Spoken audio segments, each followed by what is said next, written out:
Meghalaya Tourism Minister Paul Lyngdoh today held a review meeting with Transport Department regarding the demand by the Tourist Taxi Drivers Association to ban tourist vehicles from Assam ferrying tourists to tourist spots in Meghalaya. Talking to media person after the meeting, Paul Lyngdoh informed that there are legal issues to ban any tourist vehicles from ferrying tourists anywhere since they have tourist permits for their vehicles. He also added that at present the demand for vehicle is high and the state alone cannot fulfill the demand, and hence the question of banning these vehicles does not arise.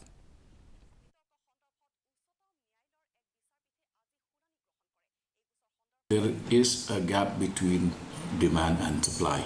The demand for vehicles is steadily on the increase. The supply has more or less remained stagnant, but because of initiatives like the prime tourism vehicles, we are trying to match and meet up with the demand. 3 is also we have to look at, rather than going for a ban, how do we regulate the system in a manner that our youth and those in the transport sector stand to gain.